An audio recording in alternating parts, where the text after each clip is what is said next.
জয় নিতাই, জয় গৌর, জয় শ্রীরাধেশ্যাম। আশা করি আপনারা সকলেই ভালো আছেন। আমরাও গুরু বৈষ্ণব ভগবানের কৃপায় ভালো আছি। বন্ধুরা, আমরা চলে এসেছি ভোলা জেলার চরপেশন উপজেলার একটি নিউ পার্ক। এই স্থানটি আল হাজব আবদুল্লাহ আল ইসলাম জ্যাকব সাহেব করে গিয়েছেন। সুন্দর একটি প্রদর্শনীয় স্থান, আমাদের ভোলা জেলার ঐতিহ্যবাহী একটি প্রদর্শনীয় স্থান। তো আমি আছি প্রেম তমাল কৃষ্ণ দাস এবং সাথে আছেন আমি আছি স্বর্ণা কৃষ্ণ দেবী দাসী। আজকে আপনাদেরকে আমরা দেখাবো সেই চরপেশন উপজেলার সেই বৃহত্তর পার্ক এবং সেখানকার যে আনন্দঘন কিছু মুহূর্ত স্থান।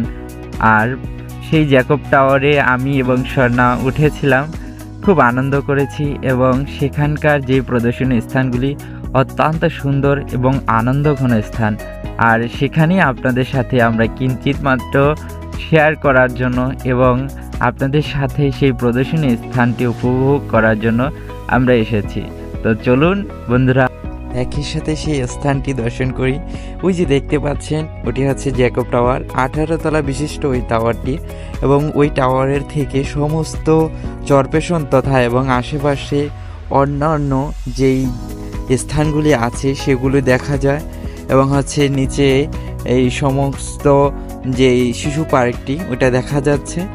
এবং স্বর্ণা ওখানে বসেছিল, আমরা নাগরদোলায় উঠেছি, সবচেয়ে বড় যে নাগরদোলাটি সেটাতে আমরা উঠে আপনাদেরকে সকল কিছু দেখাচ্ছি। এবং স্বর্ণা একটুও ভয় পাচ্ছে না এটার উপরে উঠে। সে বলছে বারবার যে আমার এই স্থানটিতে অভ্যস্ত, যে আমি উঠেছি আরও কয়েকবার। তো সে একটুও ভয় পাচ্ছে না, তাকে বিভিন্নভাবে ভয় দেখাচ্ছি, বলছি ভেঙে পড়ে যাব বা বিভিন্নভাবে ভয় দেখাচ্ছি, কিন্তু সে একটিবারও ভয় পাচ্ছে না। সে বলছে খুব ভালো লাগছে। এবং সেখানে আমরা এই নাগরদোলায় উঠেছি এবং নাগরদোলায় উঠেই প্রায় দীর্ঘ 10 মিনিটের মতো ছিলাম আমরা সেখানে। আর আরেকটি কথা বন্ধুরা, যে দুঃখের সময় আর দুঃখের একটি কথা, যেটা আমরা এসেছিলাম, আসার পরে আমরা একবারও খেয়াল করিনি যে ফোনে চার্জ আছে কি না। পরে যখন নাগরদোলায় উঠেছি ভিডিওটা শুরু করেছিলাম, আর ভিডিও শুরু করার সাথে সাথে আমরা ফোনের দিকে লক্ষ্য করে দেখি যে ফোনে চার্জ নেই, ফোনের চার্জটি শেষ হয়ে গেছে। তো যে বলে না যে অভাগা যেদিকে যায় সাগর সেই দিকে শুকিয়ে যায়, তেমনি আমারও সেই অবস্থাই হয়েছিল।